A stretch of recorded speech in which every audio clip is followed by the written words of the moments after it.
Good afternoon. Welcome to the Geographic Society of Chicago's May travelogue, Normandy in War and Peace. With the anniversary of the D-Day landing on June 6th, this is the perfect time to discover the Normandy region of France with our presenter, Gene Flynn. Gene has been to Europe 20 times and loves to share his travel adventures. Gene spent 30 years in sales and marketing positions at major technology firms, followed by 7 years on the faculty of Harper College. In addition to giving presentations at libraries and senior groups, he volunteers at the Barrington Career Center and serves on the board of the Institute for Continued Learning at Roosevelt University. He holds a BA degree from Loyola University, an MA degree from NIU, and an MBA from the University of Chicago Booth School of Business. Gene has an article on Lyon, France in the 2023 issue of the journal Illinois Geographer. Before we begin, those who have questions during the presentation, please post them in the Q&A box at the bottom of the screen, and we will get to them at the very end. Gene, thank you for being with us today and presenting, and I'll hand it to you whenever you're ready. I am ready. Well, thank you, Natalie. I'm delighted to make a return visit. This is one of my favorite groups to present to, and I presented at several times at the annual meeting for the Geographic Society. So it's a fun group and it does very worthwhile work. So today we're looking at Normandy. And most of us know Normandy in terms of World War II and D-Day, the D-Day landings, which are certainly very important. And we remember and honor those men and women that were part of that process. But there's so much more to the history of Normandy and the way it's influenced really who we are as Americans, who we are as an English-speaking nation. So let's jump in and take a look. So Normandy, when we think of the geography of Normandy, its coastlines, there's not a lot of stones. They don't grow much wine here, but it's a wonderful agricultural region for apples and fruit, but not wine. And there's lots of woods. So many of the towns are built with a lot of wood as part of what's available. So here is just one of the iconic pictures. This is actually part of the D-Day beach landing area. So we'll come back and take a look at that. But here is Normandy today. You know, people enjoying the beach. Those look like little boats here on the left side.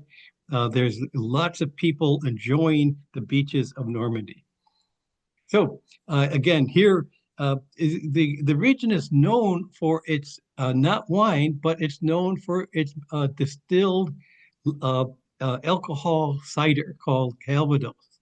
And so this is distilled from apples or pears to make a wonderful after dinner drink, for example. So one of the things, what we're going to be looking at, we're going to look at, it's kind of the wars, as it were, but as part of this, we're going to be looking at what Normandy is today. So we're going to be talking about the Norman invasion of England, 1066. We'll be talking about the 100 Years' War. And then we'll be talking about the D-Day landing in 1944 as part of World War II. So let's take a look. When we start here, when we think of the Norman invasion of England, it's much more than just a battle, as we'll get to. First of all, the character of William the Conqueror. So he was the son of Duke Robert, who was the Duke of Normandy, and Robert acknowledged William, even though he was born out of wedlock, so he was a bastard, as it were, at the time. But in that day and age, if your father acknowledged you, you were part of you could be the heir. It wasn't like today, if you're we know from the 1800s, if you were a bastard, you were kind of in this no man's land. That wasn't the case back then.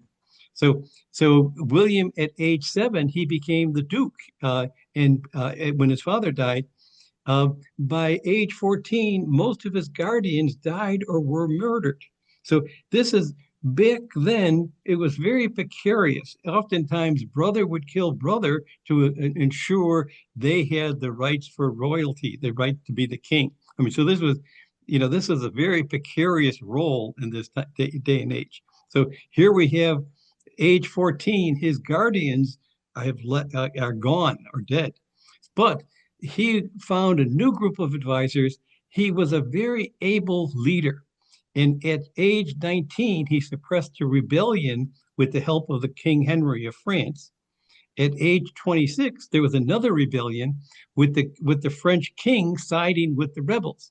Well, William, even at age 26, he defeated the rebels and the king's soldiers. So he then had a very strong hold on Normandy. Uh, so so meanwhile, when we think of England uh, in the 11th century, we've had decades of Viking raids in England, and politically and culturally, England was largely a Scandinavian country.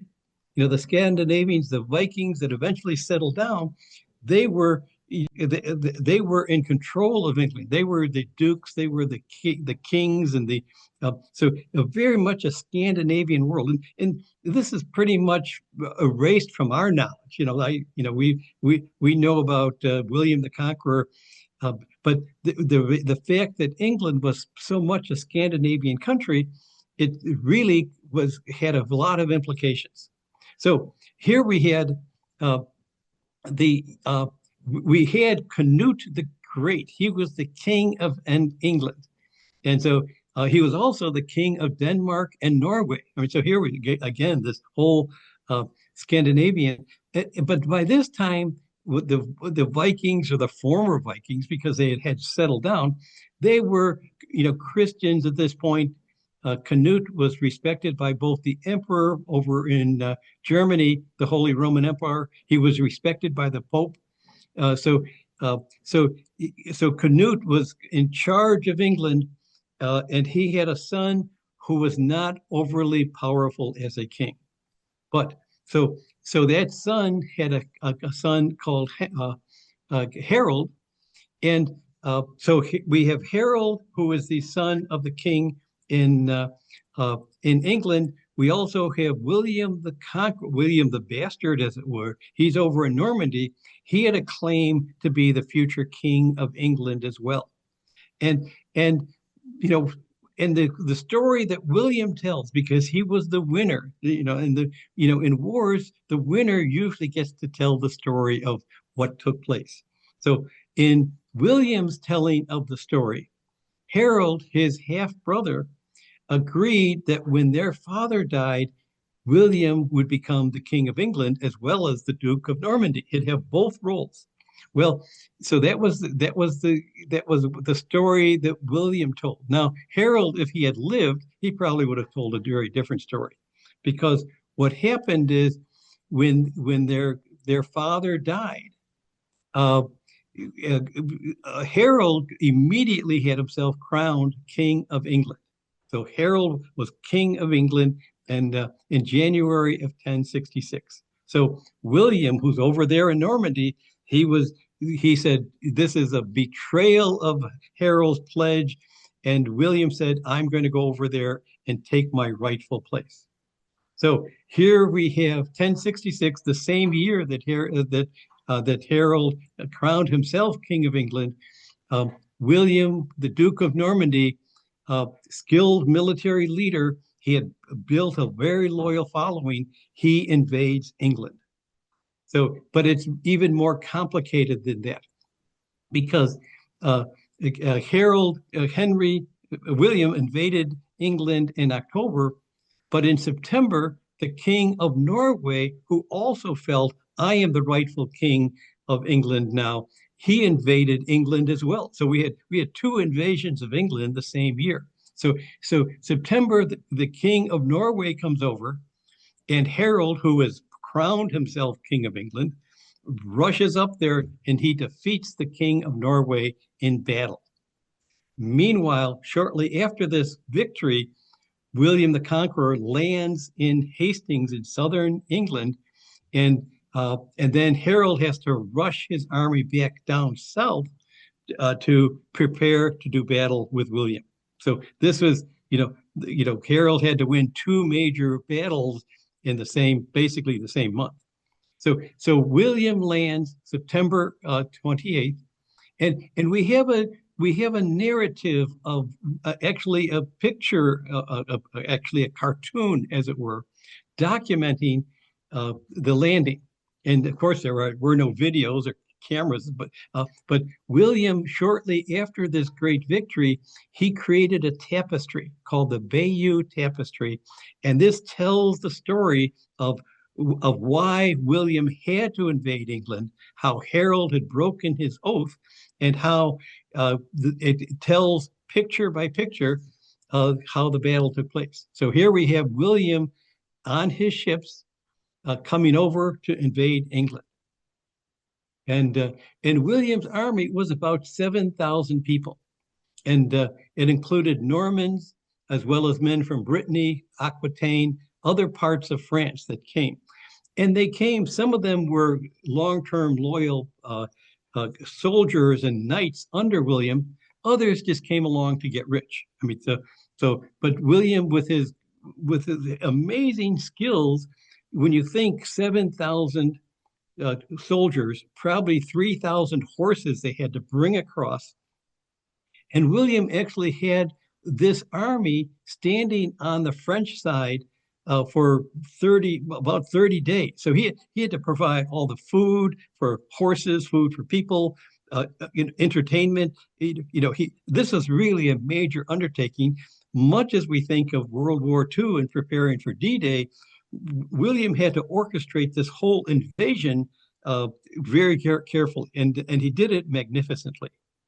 So here we have, again, part of the Bayeux Tapestry. This is showing a soldier dying. I'm going to erase this here. I'm going to hide the video panel.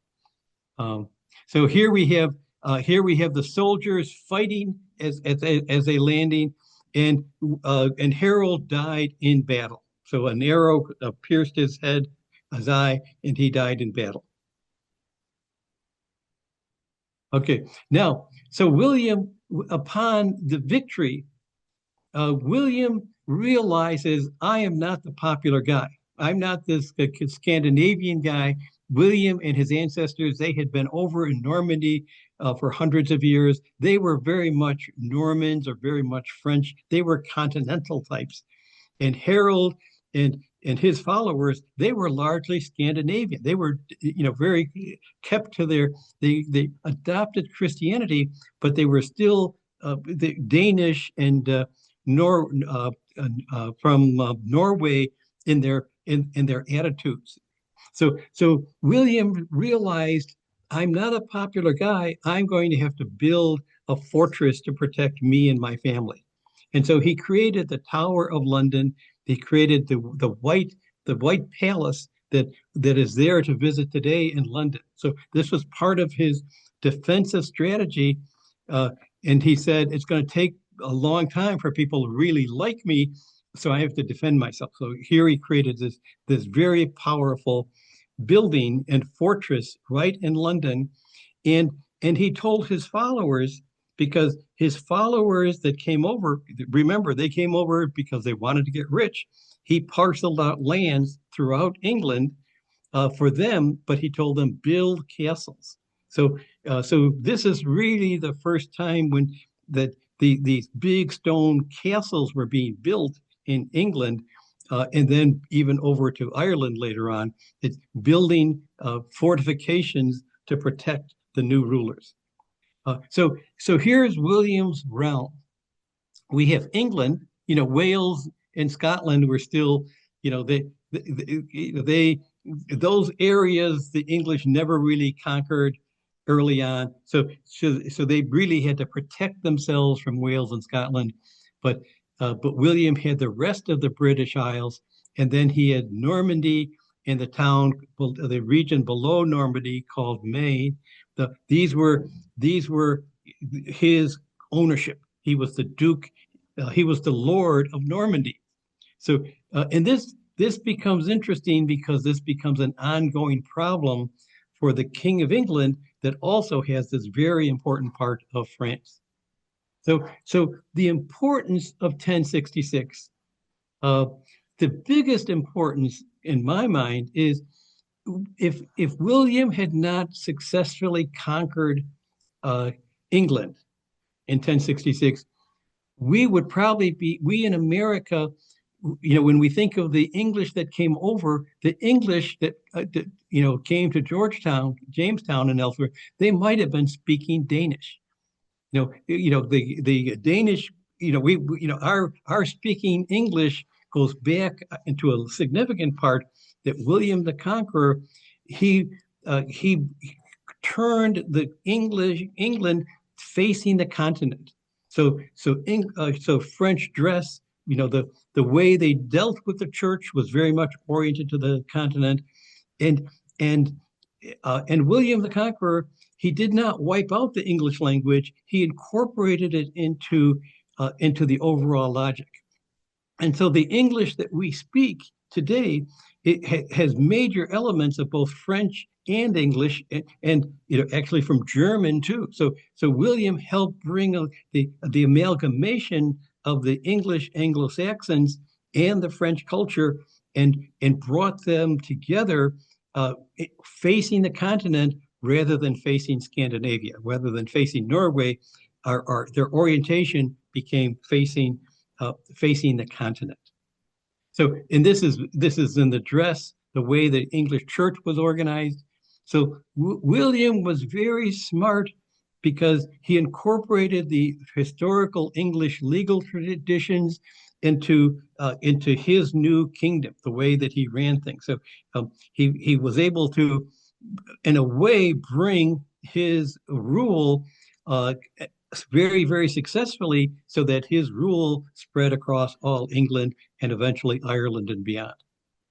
So, but again, it was be friendly, incorporate English law, but build a fortress to protect yourself. So that here we have these Norman castles that spread across the land. So here we are back in his hope. Here we are back in Normandy, in William the Conqueror's hometown of Bayeux. It's a population of 14,000 people. I visited there in 2012, which is when I visited the D-Day beaches. So this was the home to William.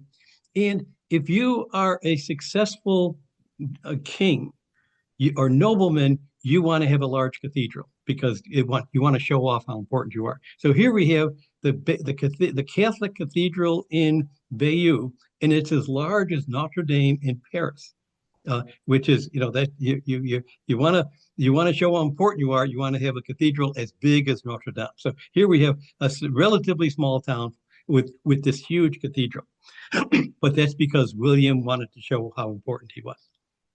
Now, when we stayed here, we stayed at a bed and breakfast, and it was also a Calvados shop where they sold cider.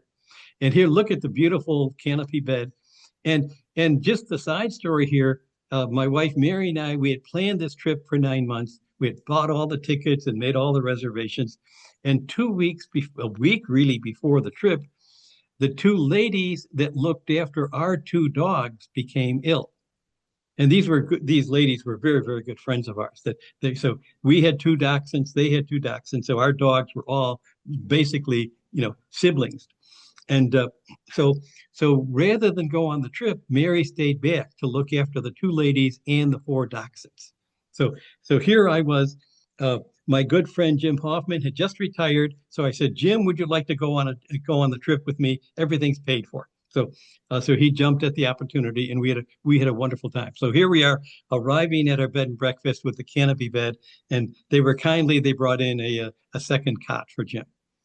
So now here we have the Bayeux tapestry, and I mentioned this earlier.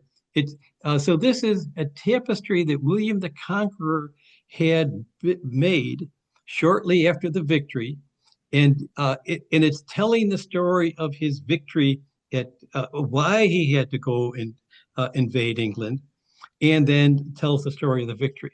It's about 70 yards long, and it tells the story. And back in his time, they would display it in the cathedral once a year. So the tapestry. Now it's in this permanent location in the town of Bayeux.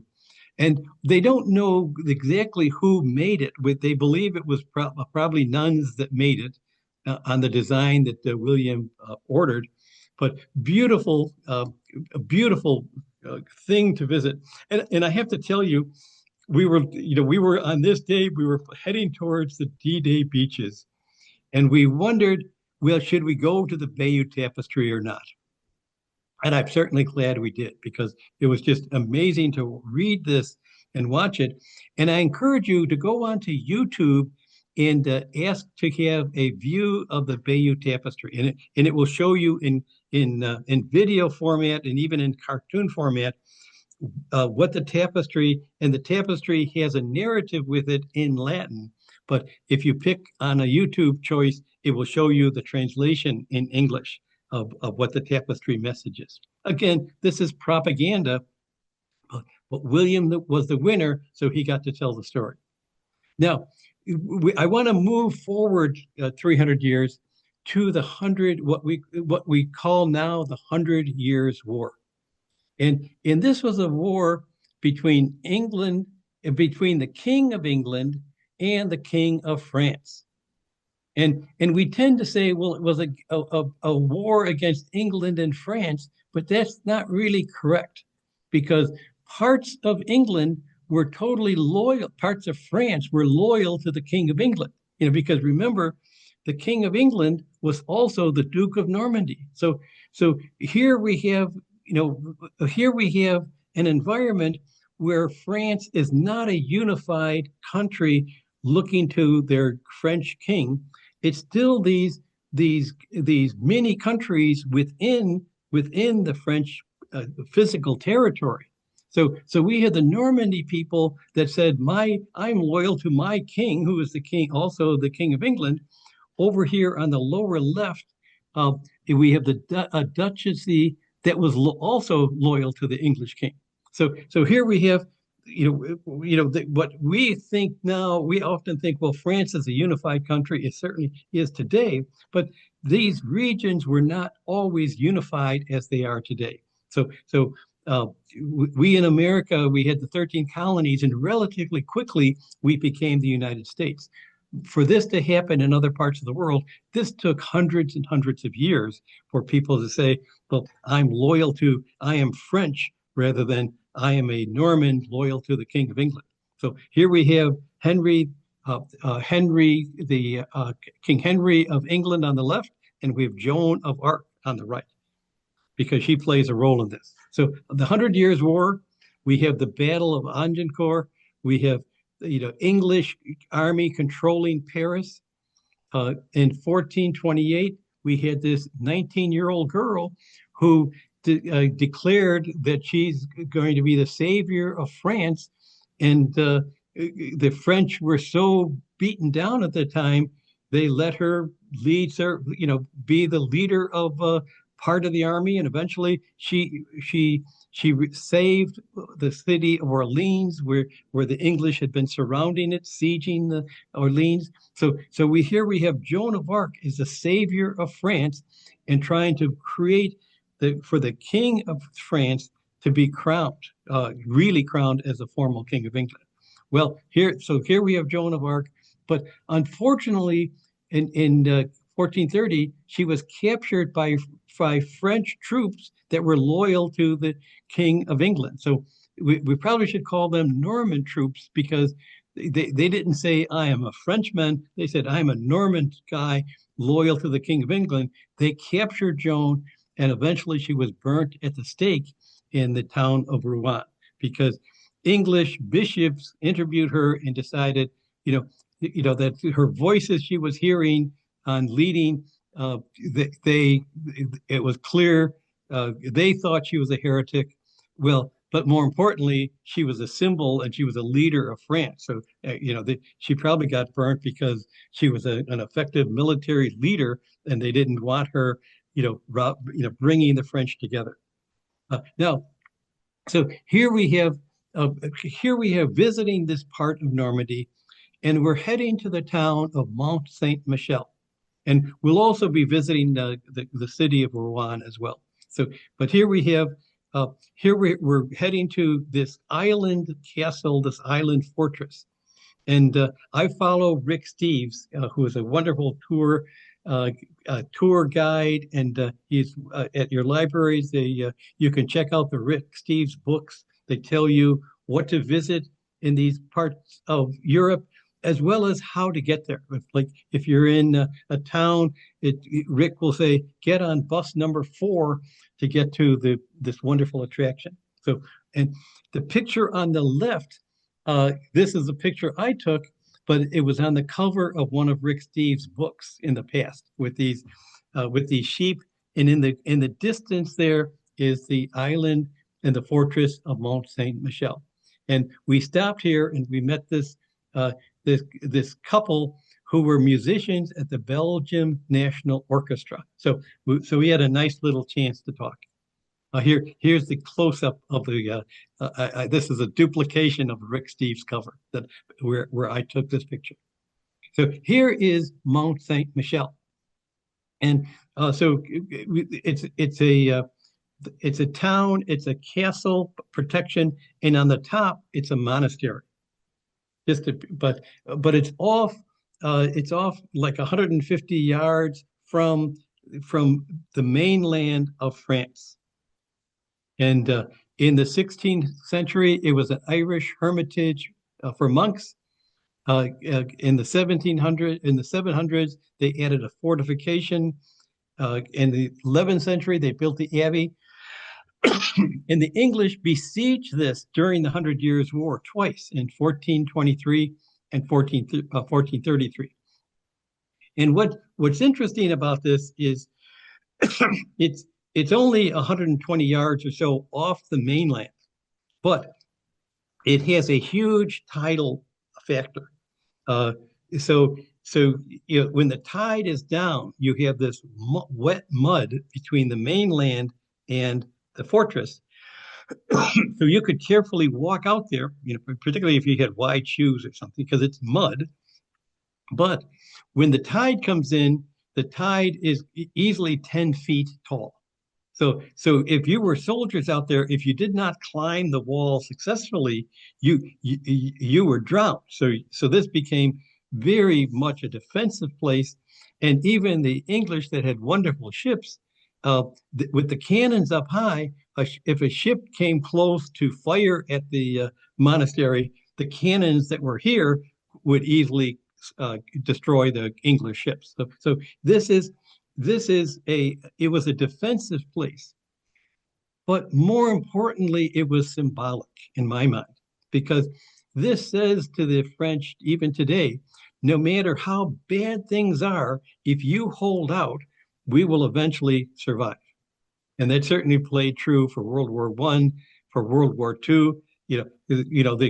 When the French are down, and they were down very, very seriously in the Hundred Years' War, they were down in World War II. But the message is, hang on, good things will come back. So here we have Mont Saint Michel, which recognizes that symbolically of that.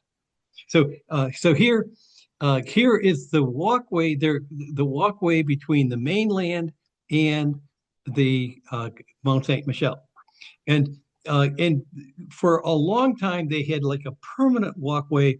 And what was happening is that the water around this walkway silted up. So it was no longer becoming an island. It was becoming almost a peninsula. So the French spent hundreds of millions of dollars to redo it. And so that the water flows under this. It's now a bridge that the water can flow under.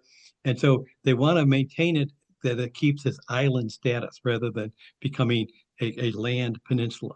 So here on the right is the walkway, is the town at the lower level inside the walls. Uh, up high is the Abbey uh, that you see on the left and the right. Here, this is where the monks. This is probably where the monks slept. You know that this was not pleasant accommodation. So, yeah, so you might have had 50 or 60 monks just on cots here. Could have been the dining room as well. Might have been dual purpose. Here is part of it, and when you think all this stone had to be brought up to that high elevation, it was quite an achievement to build this in that time, day and age. Now, we stayed at a bed and breakfast, Jim and I, just for one night. So we arrived mid afternoon for Mont St. Michel, and for some reason we might have arrived at 3 o'clock. And so for some reason we thought we have to get up to the top because it might close quick and soon. So we were kind of, this is probably a 200-foot elevation, and we were huffing and puffing to get up there. So we made it on time. It turned out we had plenty of time. We could have walked slowly and still got there. And then we stayed at this bed and breakfast. And this is a very dilapidated building here. And we met the owner, and he said it was his wife's dream to have a bed and breakfast here.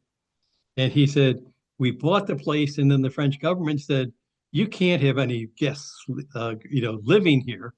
People could come in and have breakfast, but you can't house anyone here. It's too dilapidated. So he built a little dormitory, as it were, next to this, where he had 10 rooms. So we had rented a room for the night, and the next day we had bikes that we could borrow. So we rode our bike over to the edge of Mont St. Michel, and then also rode our bikes back into Mont St. Michel at the same time. So here it is at night, and again, just another picture during the day. So the impact of the Hundred Years' War it also had a big impact on Europe because it was a transformation period from the knights that were in charge and riding their horses, and it to became standing armies, so that you had officers, and then you had soldiers, some of which were soldiers full time, and some of which were soldiers for 6 months. But it changed the whole approach to war, and then the role of the knight had largely vanished by the end of the Hundred Years' War. So we had longbows, we had cannons. And this is part also led to the national identity, particularly for France, to say, hey, I am French. So, my ancestors might have thought they were Normans loyal to the King of England. France was solidifying around a unified country, a unified government. So it took hundreds of years for this to take place, but it was taking place. Now, here is the town of Rouen, and this played a role in Joan of Arc. She was burnt at the stake here, and it also played a role in the Hundred Years' War, in William the Conqueror. This was the larger city near that was part of William the Conqueror's territory. So Rouen is a 2,000-year-old city.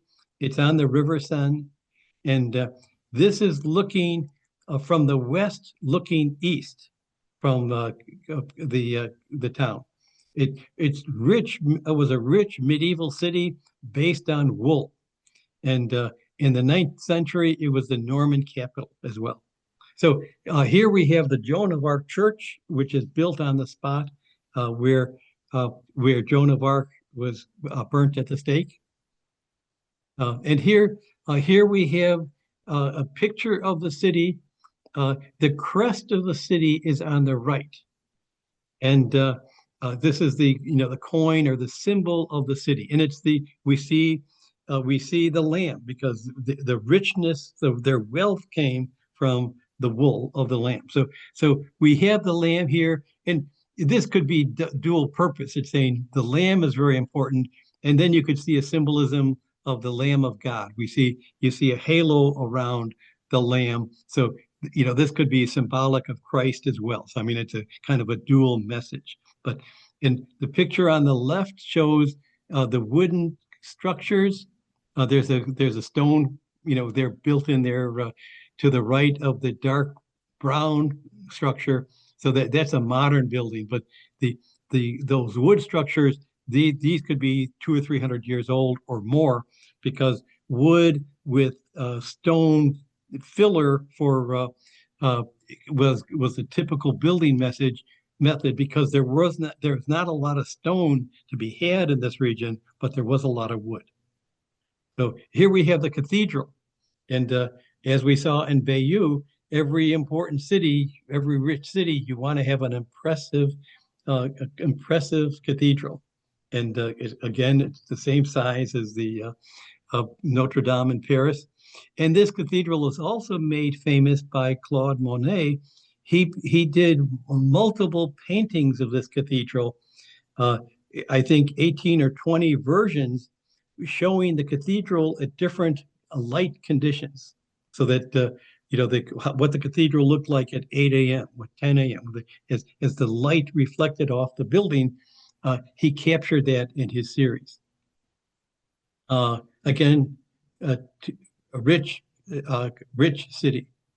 But it's a city that largely ignores the riverfront. The riverfront, some riverboats stop here, but we hear that we see a highway right next to the riverfront. We know Chicago and takes a great advantage now of our riverfront and the riverfront walkways. Well, Rouen, they haven't gotten to that point yet. Maybe they will in the future, but right now it's pretty much ignored in terms of their tourist attractions.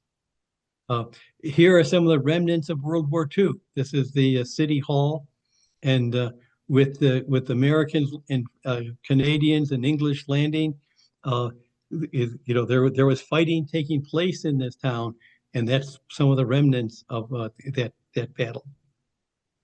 Now, the first day we got here, Jim and I had landed in Paris and picked up a car and we drove here. It turned out that night there was an opera taking place, and I love opera, so we bought a couple tickets. And Jim's not an opera, doesn't really appreciate much opera, but he was happy to go along.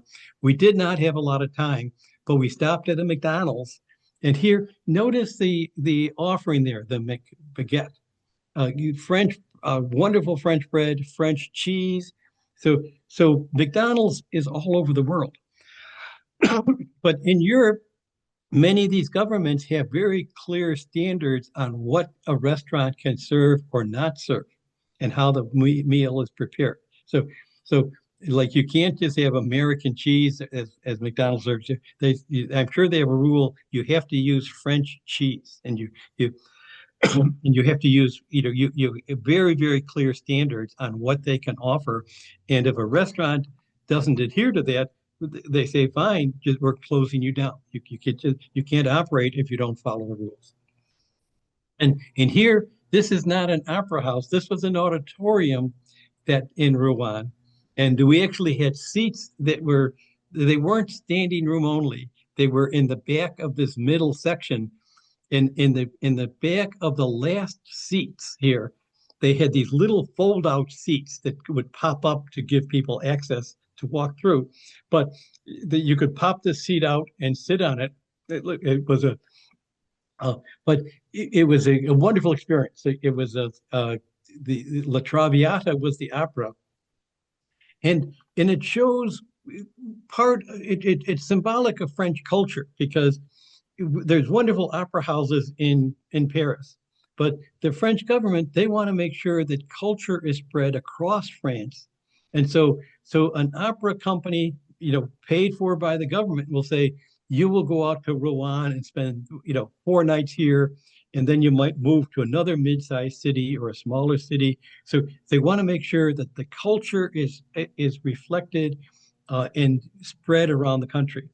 The same is true for their schools. So every kid in France, they have a hot meal prepared by the school every day. And it's not pizza. it's it's really a shame what we serve to some of our kids under the school meal programs. In France, it's a hot meal, and it's not only do they want the kids to have a nutritious meal, they want the kids to appreciate French cooking and appreciate the French style of cuisine. So it's part of the cultural inclusion that these kids are get wonderful food and probably have an hour and a half lunch period where it might be, I'm sure you can't have kids sitting down for a 2 hour meal, but might be 45 minutes, but then 45 minutes for the kids to really get some exercise and just play before they go back to school and stay in school probably till 4. So now, Rouen, they're also known for their earthenware uh, china, and but back in the 1700s, I think there were 17 factories. Now they're all gone, but there is one store here where the guy demonstrates how these products were made. Rouen is also famous for the Rouen duck, which is uh, which are raised primarily for their meat. In France, they don't have they don't have huge number of cattle. They have lots of chickens, uh, but but they take advantage of ducks. They take advantage of rabbit for meals as well. Now, I want to move on now to part three of the D-Day in World War II. So here we are. I mentioned earlier the town of Bayeux. And this is where the cathedral is, and this was the main town of William the Conqueror. Excuse me. It's only 6 miles from the D-Day beaches, and and and here we have, the Germany built this huge wall uh, that we see here in red that goes from Denmark all the way down to Spain. So, Germany had 3 years to get ready for the invasion that they knew would come.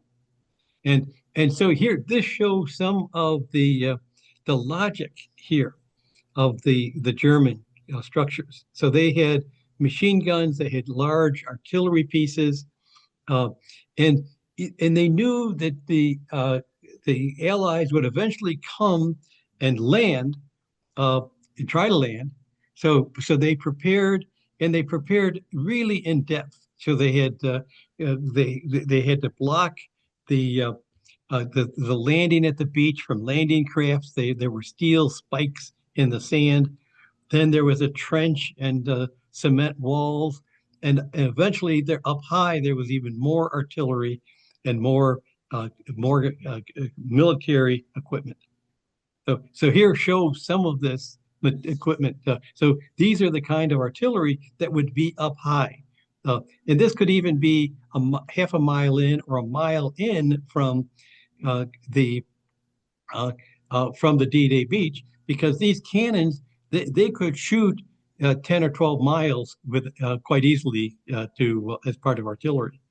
And if you notice the dents in the on the top of these buildings, these were bombs that the Americans and British dropped. But this is many of these buildings were 6 and 8 feet of concrete. And so the artillery pieces would just bounce off these these buildings. And so the buildings on the left, we see the artillery pieces. And then on the right here with Jim and I, this was the control center that might be controlling 10 or 12 of these artillery pieces that were surrounding it. And so we dropped all of these bombs, but they did not damage the buildings or the artillery pieces. However, it did damage the communication lines from the control center to the artillery sites. So that when the Allies, the ships were offshore, the people in the control center, they could see the ships, but they could not send messages to the artillery pieces to say, here's where you have to point the artillery pieces. So in fact, the bombing was successful, even though it did not damage the buildings themselves. It damaged the communication links. And by the way, this is above ground, but beneath these, there was 2 or 3 stories of where the soldiers could eat and sleep, particularly in the control center.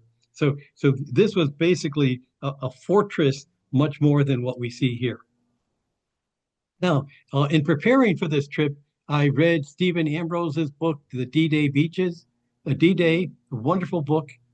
We also, I also had recently seen Saving Private Ryan, because the first 10 minutes of that movie really focus on the D-Day landing.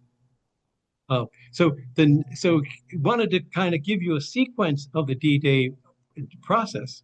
So the night before, we had paratroopers landing. So thousands, hundreds and hundreds of planes, might have been 1,000 planes, were dropping paratroopers above and beyond the D-Day beaches, with the goal for the paratroopers to take control of key points to block the Germans from bringing tanks in and other military equipment.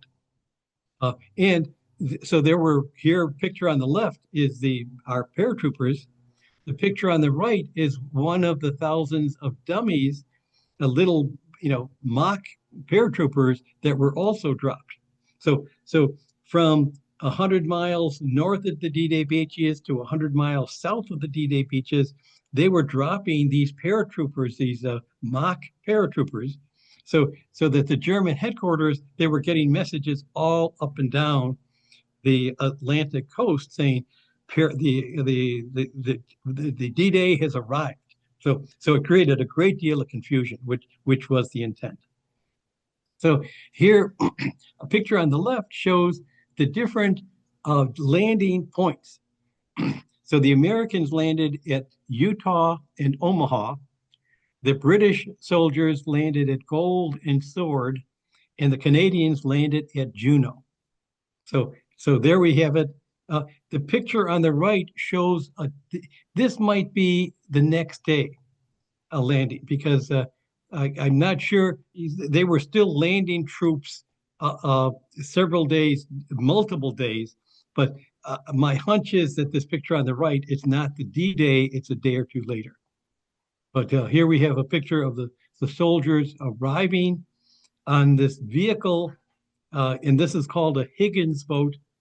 And you could have a tank in here, you could have a truck, or you could have 20 or 30 soldiers. And when they got to the beach, this ramp at the front is a steel ramp. This would go down, and the idea was the soldiers could run out and minimize their exposure to enemy fire. Unfortunately, many times they couldn't get this boat to it's very light draft. So if it had just to 2 feet of water, it could probably get to the beach. But unfortunately, there were sandbars and other things that prevented many times. They had to let the soldiers out, and the soldiers were up to their neck in water trying to get to shore. So it was a wonderful device, but if you can't get to the sand, you don't get the full benefit. Here are some of the landings. And this shows Omaha Beach, and then off to the left, Utah. And Jim and I went to both of these landing sites. And it actually, after we spent 2 or 3 hours at Omaha and visited the cemetery, we went over to Utah. But it looks like this is close. And by the bird's fly, it might only be 10 miles. But I think we drove almost 30 miles to get from one to the other, because you had to go inland, then to go south, and then back west. So the landing itself, 7,000 vessels. And these were over 1,200 Navy combat ships. We had over 4,000 landing ships, landing crafts. And then we had other just cargo and other merchant ships. So fortunately, actually amazingly, only one military ship was lost that day. And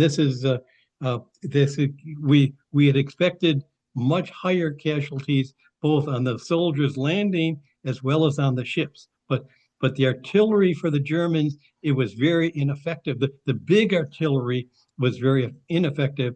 What was effective for the soldiers landing from the German side was the machine guns and the other other other materials, equipment that was very effective.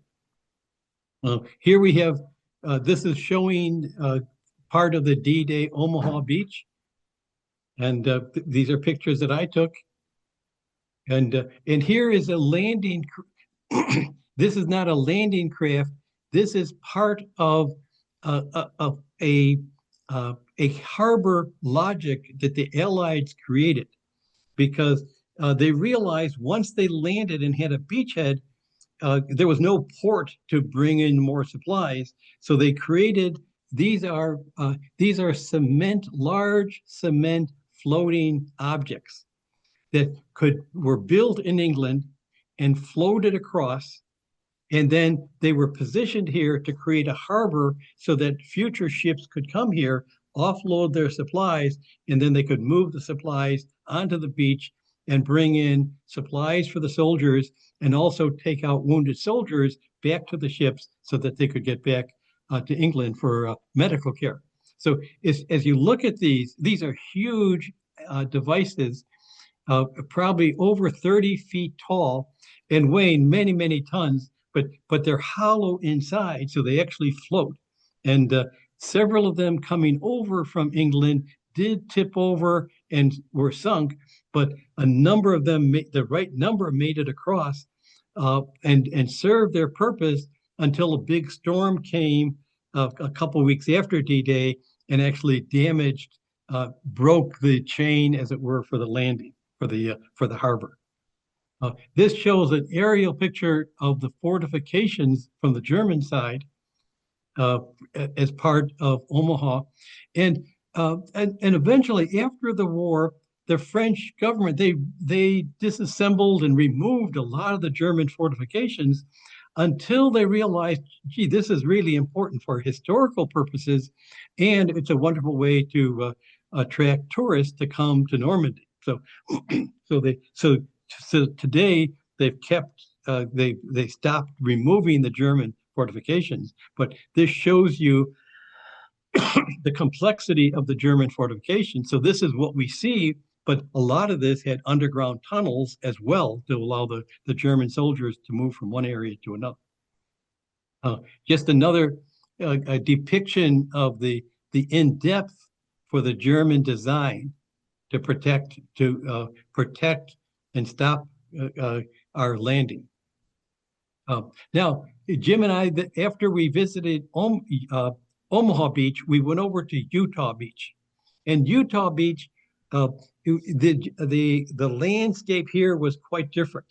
So in Omaha Beach, some of the soldiers had to climb 100-foot tall cliffs in order to take out German artillery. So those were Army Rangers that were attempting that, and it was very precarious.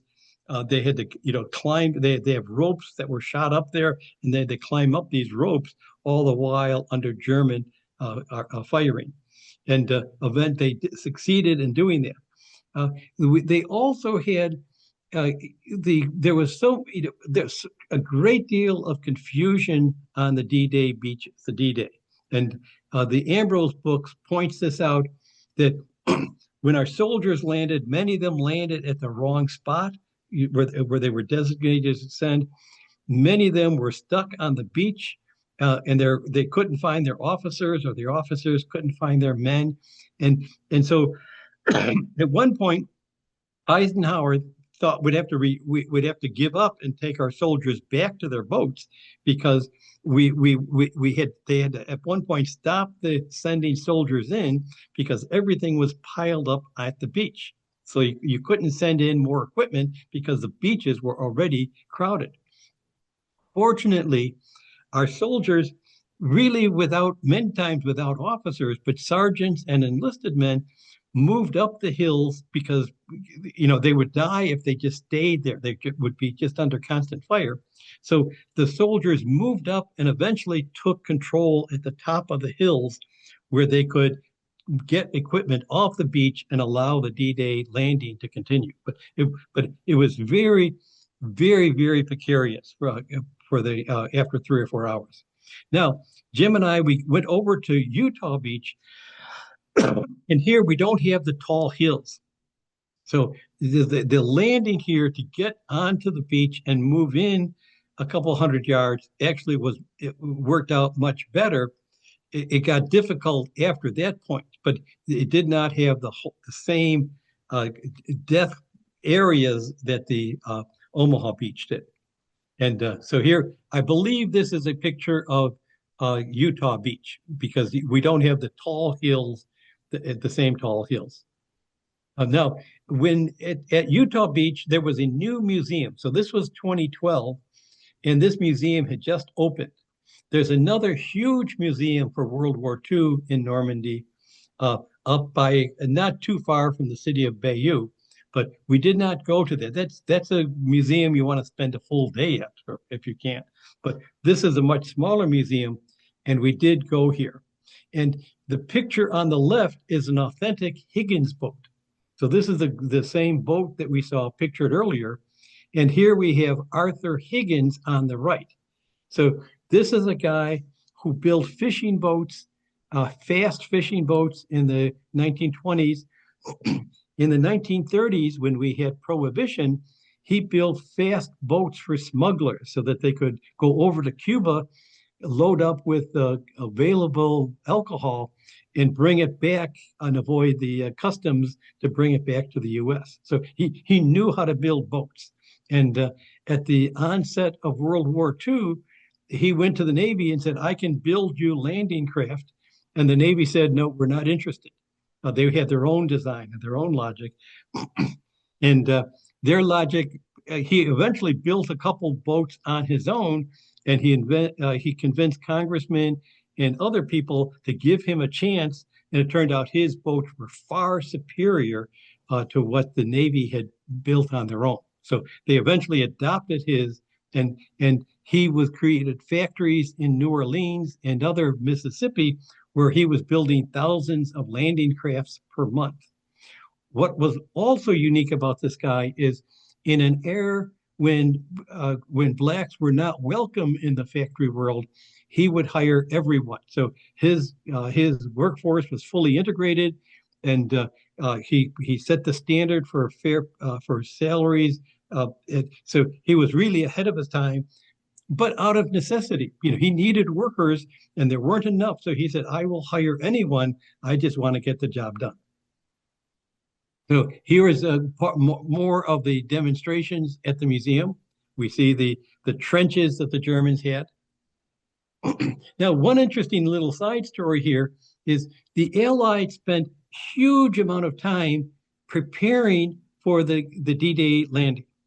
And they asked anyone that had ever taken a vacation on Normandy, like all the people in the British Isles, if you've ever been on a vacation in Normandy at the beaches, send us photographs, because they wanted to see, every 10 yards or 100 yards at a time, what was on the beaches. So they did this enormous preparation. So we landed, we got inland.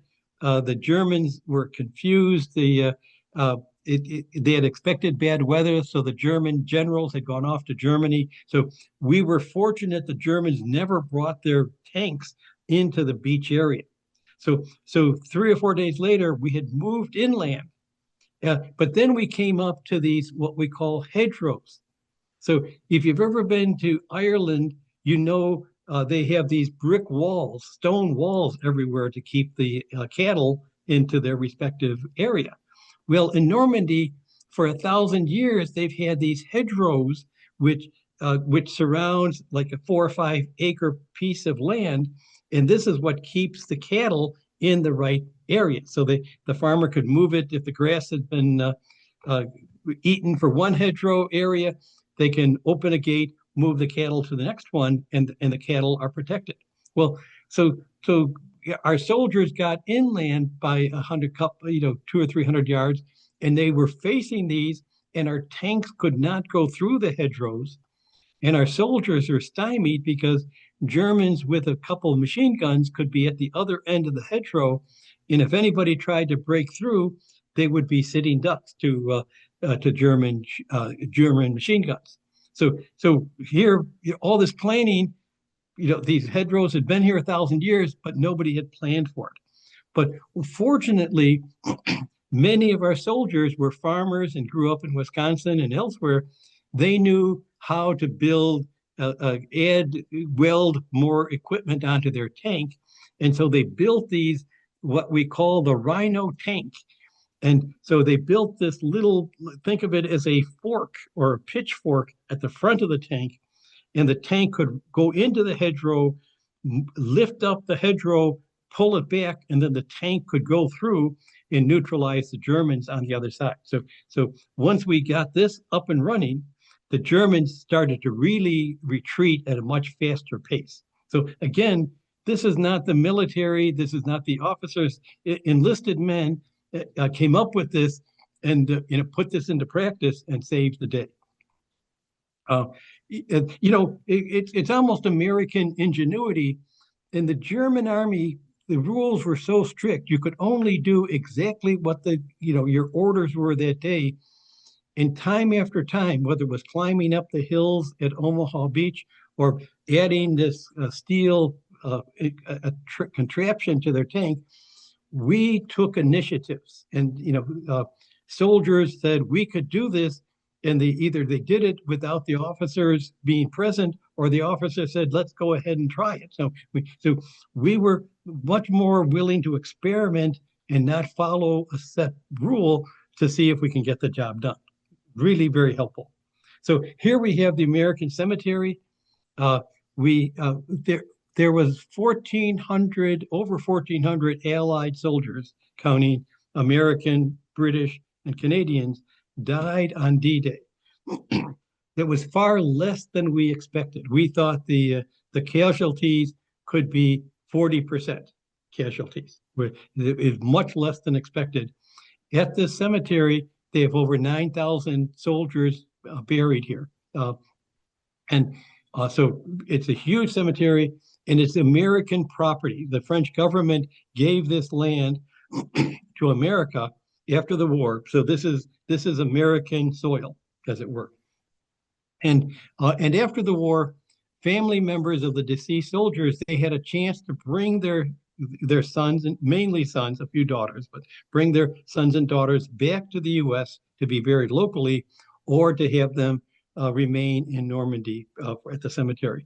And I've been told that more among the officers, over half of the families decided to keep their deceased at Normandy along with the soldiers they died with, where among the enlisted men, a little more than half wanted their soldier being brought back to be buried locally. But that was a choice that the family had.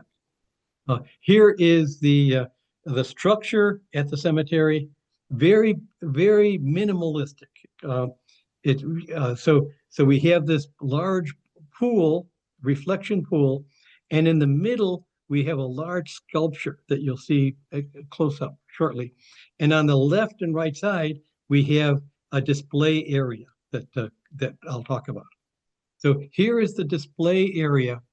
And so there was in each, on the left and on the right side, when I was there was 5 or 6 individual story panels here, as we see. And I don't know if they change these on a weekly basis, or I suspect they might, but I was only there one day, so I can't tell. But the one story that really hit me particularly as important, there was a doctor from Arkansas with a family. So he was exempt from going to war. He was in a occupation that was exempt from military service, but he did volunteer to serve. And he could have stayed in the U.S. at a hospital, but he volunteered to go to Europe. He could have stayed at a hospital in France or in England, but he chose to be part of the D-Day landing. And he eventually died going out into the battle to try to save the life of a soldier that had been wounded. So he crawled out into the battle zone, the firing zone, where he died. I mean, so he really, all of these, it's beyond courage, but he did that again and again, which I thought was very interesting. And here is the sculpture at the center of at the end of the wading pool, and it shows the figure of a young man. But many of these soldiers, some were experienced in Africa and other battles, but half of the soldiers that landed at D-Day, this was their first battle. They had come from the U.S., they had trained a little more in England, but they were 19 and 20-year-old young men in their first battle. So this shows a young guy in his youth and his magnificent power and body, and coming from the water. The water is symbolic here because they came from the water to land at D-Day. So that's part of the symbolism of the sculpture. So there's also a British cemetery in Bayeux, and we visited this as well. And it and with the British, they had a different logic, that they allow the family members to add a commentary or remembrance on the gravestone. So the picture on the left shows the unit that the soldier was part of. It has his name. Brennahan is his name. What his rank was and when he died. But at the bottom, they have a Christian cross there. But then on the bottom, the family added the following words: "Not a day do I forget you. In my heart, you are ever near. Love, Barbara." Possibly his mother, possibly his wife. We don't know, but that's the message. And many of the gravestones had a special message from the family. So here we're near the end. So if you're interested in visiting the D-Day beaches, and visiting Normandy, you could drive on your own with a guidebook, as Jim and I did. You could also get there by train or bus and hire a local guide that will take you on by car or minivan. You could do part of a multi-day tour from a tour company, or even like a Viking riverboat. They come here, on the River Seine, and have a day trip to the D-Day beaches. You can also take a day trip from Paris, where they put you on a train. This is a 12-hour day trip. They put you on a train. Probably it takes 2 hours or an hour and a half to get to Bayeux. But then the guide picks you up in a van at Bayeux, takes you through the D-Day beaches, and then get you back to the train, where you leave Paris at 8 in the morning and you get back probably 8 at night. You get back to Paris. So multiple options to visit D-Day. So there we are. Just to wrap up, back at Bayeux, we had wonderful dining at Bayeux. I used our Rick Steves book, and he recommended it. There we have mussels on the right. Bayeux, wonderful cheese. The picture on the left is, remember the Rouen duck? That's the Rouen duck dish there. So that probably feeding a table of 7 or 8 people with wonderful tasting meat. And there we have the Bayeux Tapestry in Bayeux. And there we have completing our journey through the history of Normandy, and visiting Normandy today. So, Natalie, do we have any questions or comments from our audience? We do, we do. Thank you so much. Let me pull this over real quick. It's really wonderful to see your passion in history and the culture of Europe. So I appreciate that. Thank you. We do have a few questions that came in, so we're going to take a look at those. Let's see. First question, is it hard to get tickets to see is it Bayeux Tapestry? Uh, so we were there. It wasn't hard for us, but it's something you probably should register. Try to register 2 or 3 weeks ahead of time, so that it probably, in the summertime, it could probably sell out. We were here in late April, so the tourist season was not in full swing. So, but that's one of the pieces of information that a good guidebook will tell you, like a good Rick Steves guidebook, or even searching on the internet, it will tell you. But I would certainly order your tickets ahead of time. Perfect. Thank you. Next question. Was there much damage to the historic buildings in French cities in Normandy due to World War II? I I don't think so. I think the we when we saw that the that civic building in Rouen where there was damage. I don't. It was not the damage, the type that we had in other parts of the world. I was in Budapest recently, and large sections of Budapest were just destroyed between the Russian and the German armies. Uh, that that did not take place in Normandy because the Germans, once they started to evacuate and retreat, they moved very quickly, and our people moved forward quickly. So it was not the kind of damage that we had in other parts of Europe.